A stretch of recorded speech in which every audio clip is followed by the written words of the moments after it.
नमस्कार दोस्तों, एडवांस कले ऑनलाइन प्लेटफॉर्म पे मैं ब्रिजेश कुमार करंट अफेयर्स के साथ आपका स्वागत करता हूं। तैयार हो जाइए करंट अफेयर्स के बेहतरीन क्वेश्चंस, बेहतरीन जानकारी के साथ। आइए देखते हैं पहला क्वेश्चन। देखिए पहला क्वेश्चन, G20 पर्यटन सम्मेलन 2021 कहां हुआ? G20 याद रखना दोस्तों, G20 को ग्रुप 20 के नाम से भी जाना जाता है। इसको ग्रुप 20 के नाम से भी जाना जाता है। उसके अलावा इसके और भी संगठन है, जैसे कि B20 मतलब हो गया बिजनेस 20 और एक W20 मतलब वुमेन 20 और एक है L20 मतलब लीडर 20। ये इसके अलग अलग फॉर्मेट भी हैं, याद रखिएगा, इसके अलग अलग फॉर्मेट भी है। इसकी स्थापना हुई थी दोस्तों 98-99 में, राइट। इसकी स्थापना हुई थी 1999 में थी, 98-99 आप याद रखिएगा। इसका मुख्यालय कहीं पे भी नहीं है। सदस्य याद रखिएगा दोस्तों 20 देश, सदस्य हैं 20 देश। दुनिया का सबसे ताकतवर संगठन के अंदर आता है ये। इसके अंदर विकसित देश में विकासशील देश भी है। पर्यटन सम्मेलन, ये पर्यटन सम्मेलन में जो हिस्सा लिया था वो थे भारतीय पर्यटन मंत्री प्रहलाद सिंह पटेल ने इसके अंदर हिस्सा लिया था।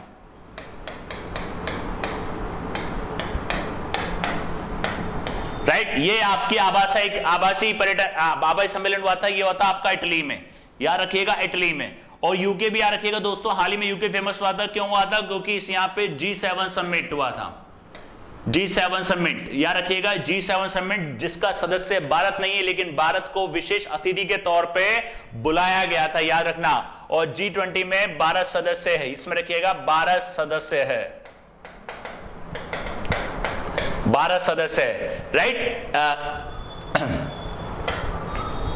ये देखिए G20 सम्मेलन इटली के अंदर, स्थापना 98-99, याद रखिएगा। 15 सम्मेलन पूछे तो सऊदी अरब मतलब 2020 का, और अगर 2022 का पूछे 17 सम्मेलन तो याद रखिएगा इंडोनेशिया की राजधानी दोस्तों जकार्ता, सऊदी अरब की राजधानी दोस्तों रियाद, याद रखिएगा। और 16वां जो होगा ये 2021 में, ये कहां होगा दोस्तों? इटली के अंदर। कौन सम्मेलन है?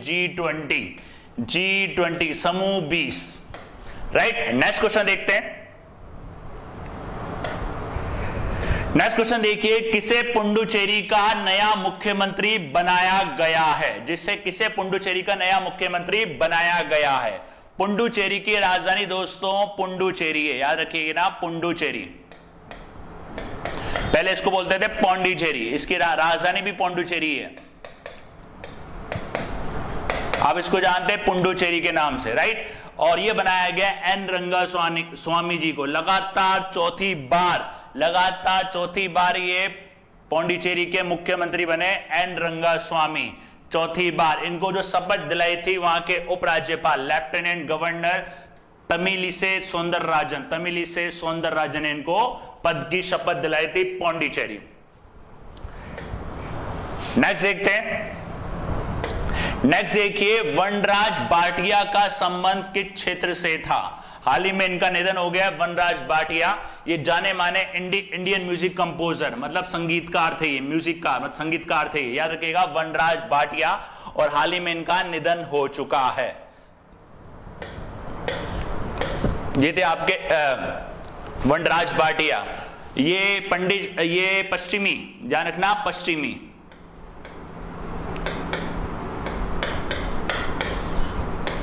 पश्चिमी शास्त्रीय संगीत के प्रसिद्ध संगीतकार थे ये। इंडियन म्यूजिक कंपोजर भी इनको कहा जाता है। और संगीत अवार्ड, संगीत अकादमी पुरस्कार से भी इनको सम्मानित किया गया है 1989 में, और पद्मश्री पुरस्कार से 2012 में इनको सम्मानित किया गया था, राइट। नेक्स्ट क्वेश्चन देखते हैं। नेक्स्ट क्वेश्चन देखिए, विश्व प्रवासी पक्षी दिवस कब मनाया जाता है? विश्व प्रवासी पक्षी दिवस, world migratory bird day, world migratory bird day के नाम से भी इसको जाना जाता है। ये मनाया जाता है दोस्तों 8 मई को, ये मनाया जाता है दोस्तों 8 मई को। और इस डे की खासियत ये होती है, इसके अंदर जो प्रवासी पक्षी आते हैं उनके प्रति लोगों को जागरूक करना, उनके प्रति लोगों को जागरूक करना, मतलब प्रवासी पक्षी के बारे में लोगों को जागरूक करना। यह होता है, मनाया जाता है 8 मई को। विशेष का सिंग फ्लाई सोर लाइक बर्ड, सिंग फ्लाई सोर लाइक बर्ड, कोमा है यहां पे, याद रखिएगा, सिंग फ्लाई सोर लाइक अ बर्ड 2000, मतलब जो प्रवासी पक्षी होते हैं, आपको याद हो राजस्थान के अंदर है केवला गना पक्षी वे भरतपुर के अंदर, जहां पे काफी प्रवासी पक्षी आते हैं, तो उनके प्रति जागरूकता के लिए डे मनाया जाता है, यह रखना प्रवासी पक्षी दिवस, world migratory bird day, world migratory, world migratory bird day, right. तो इसकी विषय ध्यान रखना, सिंग फ्लाई सोर लाइक बर्ड। नेक्स्ट देखते हैं, नेक्स्ट देखिए, किस जाने माने वरिष्ठ पत्रकार का हाल ही में निधन हो गया है, किस जाने माने वरिष्ठ पत्रकार का हाल ही में निधन हो गया। एक जाने माने वरिष्ठ पत्रकार थे जो भी एक्सपायर हो चुके, जिनका नाम था शेष नारायण सिंह, याद रखिएगा, शेष नारायण सिंह एक वरिष्ठ पत्रकार थे, इनके बारे में बस आपको ध्यान रखना है, वरिष्ठ पत्रकार थे, इनका संबंध क्षेत्र था पत्रकार, और ये इनकी आयु थी 70 वर्ष, तो हाल ही में इनका निधन हो चुका है, राइट, इनका हाल ही में इनका निधन हो चुका है। नेक्स्ट क्वेश्चन देखते हैं, नेक्स्ट क्वेश्चन देखिए, world red cross, world red cross और वर्ल्ड रेड क्रिसेंट डे कब मनाया जाता है। वर्ल्ड रेड क्रॉस, याद रखिएगा, रेड क्रॉस सोसाइटी, याद रखना है, ये एक इंटरनेशनल एनजीओ है, एनजीओ मतलब नॉन गवर्नमेंट ऑर्गेनाइजेशन, गैर सरकारी संगठन, गैर सरकारी संगठन, इंटरनेशनल संगठन, एनजीओ है, राइट। वर्ल्ड रेड को ये मनाया जाता है दोस्तों 8 मई को, ये मनाया जाता है 8 मई को। वर्ल्ड रेड क्रॉस सोसाइटी एक इंटरनेशनल एनजीओ है जो काफी काम करती है लोगों की सहायता के लिए। वर्ल्ड रेड क्रॉस और वर्ल्ड रेड क्रिसेंट डे, ये आप देख सकते हैं इसका थीम, और वर्ल्ड रेड क्रॉस और रेड क्रिसेंट, अगर रेड क्रिसेंट डे पूछे वो भी 8 मई, और अगर रेड क्रॉस पूछे तो वो भी 8 मई को मनाया जाता है। इसकी विषय ध्यान रखना, अनस्टॉपेबल, ये इसका विषय है, याद रखना, थीम, इस बार की थीम है। जो इसकी संस्थापक थी, जो international committee of the red cross society की जो संस्थापक थी, ये थी आपकी हेनरी डूनेट, इनकी जयंती के रूप में मनाया जाता है, इनकी जयंती के रूप में हेनरी डूनेट जो थी इसकी संस्थापक थी। और international committee of the red cross कहाँ पे दोस्तों, ये स्विट्जरलैंड के अंदर, स्थापना कभी थी इसकी 1863 में, ध्यान रखना। इसके जो मुख्यालय हेड ऑफिस है स्विट्जरलैंड के, स्थापना 1863 में।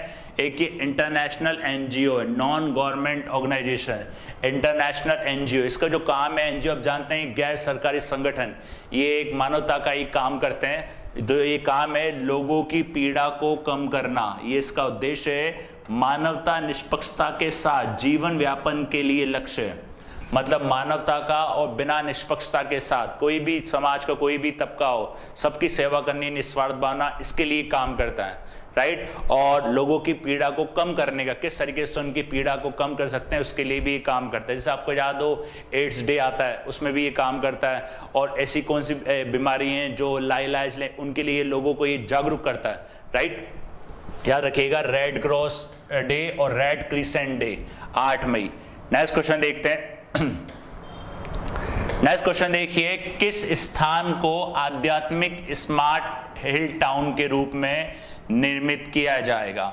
आध्यात्मिक स्मार्ट हिल टाउन, याद रखिएगा, ये है बद्रीनाथ, ये है बद्रीनाथ, याद रखिएगा, बद्रीनाथ, बद्रीनाथ, केदारनाथ, अमरनाथ, राइट। तो ये बद्रीनाथ को स्थापित किया जाएगा, मतलब निर्मित किया जाएगा आध्यात्मिक स्मार्ट हिल टाउन के रूप में, ताकि इसमें पर्यटन को बढ़ावा मिले, ताकि इसमें पर्यटन को बढ़ावा मिले।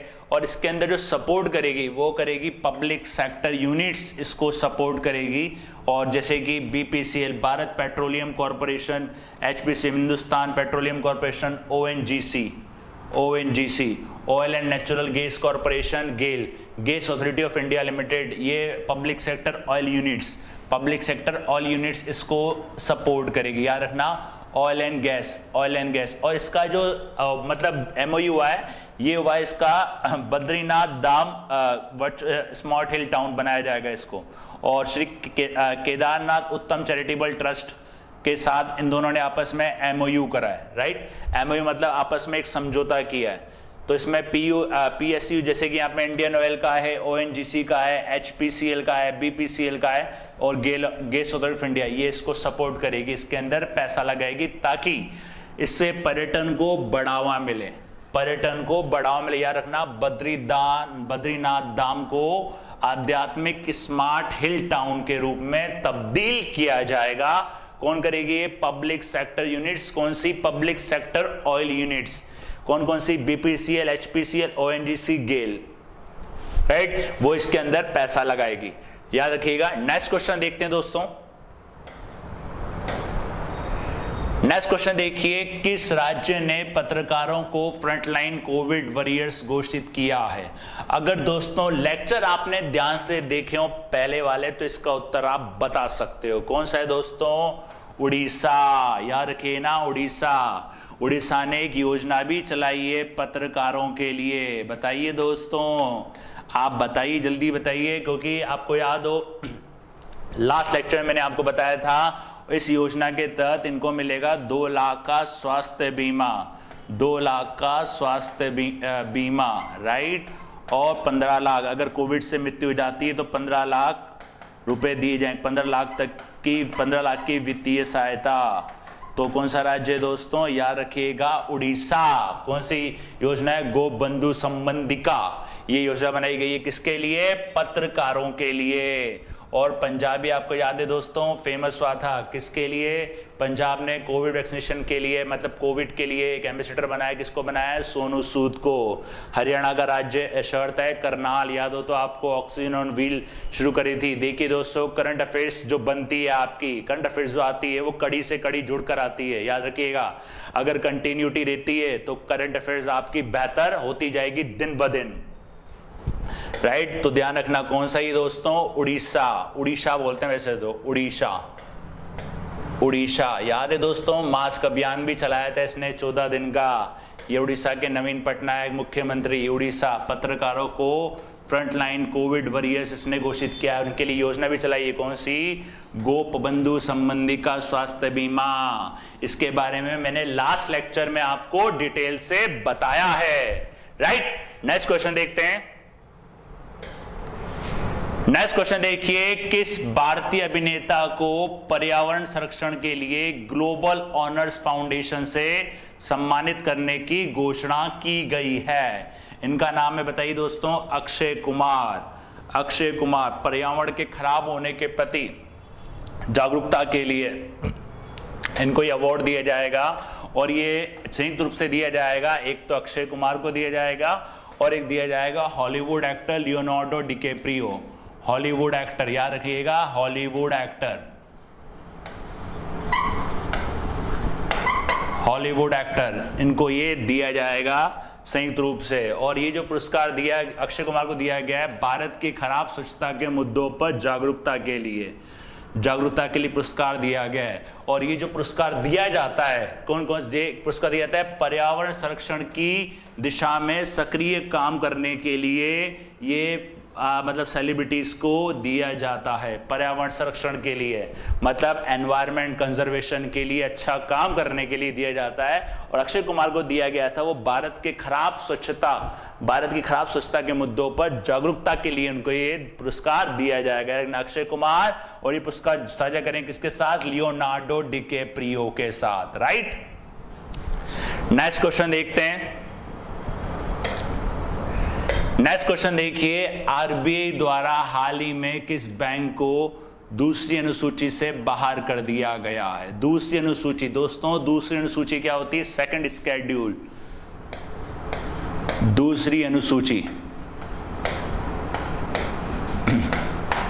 आरबीआई दूसरी अनुसूची 1934 के तहत, इसके अंदर जो बैंकों को शामिल किया जाता है, और बैंकों को शामिल किया गया था आरबीआई के अंदर। इसके अंदर वो बैंक होते हैं जो आरबीआई के अधीन आते हैं, आरबीआई के अधीन आते हैं, और आरबीआई को पूरा विश्वास होता है कि ये बैंक अपने कस्टमर का पूरे व्यवहार का उसकी सुविधा का पूरा ध्यान रखेगा, वो आरबीआई के सेकंड शेड्यूल के अंदर आते हैं।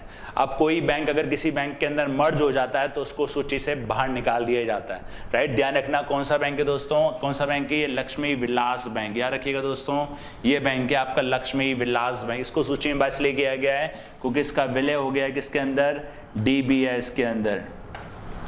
डीबीएस के अंदर, डीबीएस कहाँ का बैंक है दोस्तों, ये बैंक है आपका सिंगापुर का बैंक है। याद रखिएगा, सिंगापुर का बैंक, लक्ष्मी विलास बैंक। तो काफ़ी ज़्यादा दिक्कतें थी को, काफ़ी ज़्यादा ये लक्ष्मी विलास बैंक में घाटा भी चल रहा था, इनका लोन वापस आ नहीं पा रहा था। लक्ष्मी विलास बैंक था जो डीबीएस में मर्ज हो गया। इसके पहले आपको याद हो यस बैंक था, यस बैंक के अंदर स्टेट बैंक ऑफ इंडिया ने फंड जाके इसको उठाया था। फिर एक और था Punjab Maharashtra cooperative bank, PMC bank, ये भी आपका था महाराष्ट्र का एक। तो इसको अब आरबीआई की अनुसूची से बाहर कर दिया गया है। क्यों कर दिया गया है, क्योंकि ये अब क्या चुका है दोस्तों, इसका हो चुका है विलय, मर्ज हो चुका है, ये मर्ज, ये हो चुका है दोस्तों मर्ज।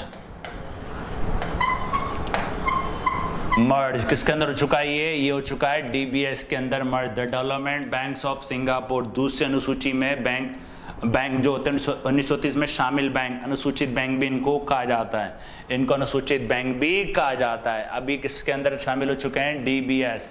कहाँ का बैंक है ये, सिंगापुर का बैंक। तो इसका विलय इसके अंदर हो गया है, इसलिए इसको आरबीआई की दूसरी अनुसूची से हटा दिया गया है।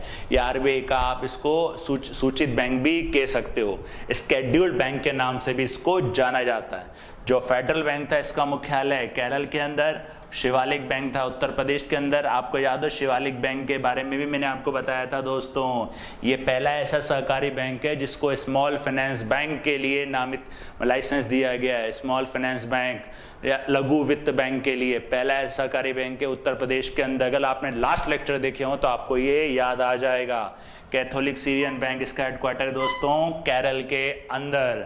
तो कौन सा बैंक है दोस्तों, लक्ष्मी विलास बैंक। इसकी स्थापना 1926, मुख्यालय चेन्नई तमिलनाडु के अंदर, राइट। ये थे दोस्तों आपके 10 बेहतरीन क्वेश्चन, 10 बेहतरीन जानकारी के साथ। चैनल के साथ जुड़े रहिए, बने रहिए, क्योंकि आने वाले टाइम पे बहुत अच्छे अच्छे टॉपिक्स आपको मिलने वाले हैं जिससे आपका करंट अफेयर्स बहुत स्ट्रांग हो जाएगा, राइट। मिलते हैं नेक्स्ट क्लास में नेक्स्ट क्वेश्चन के साथ, तब तक के लिए धन्यवाद।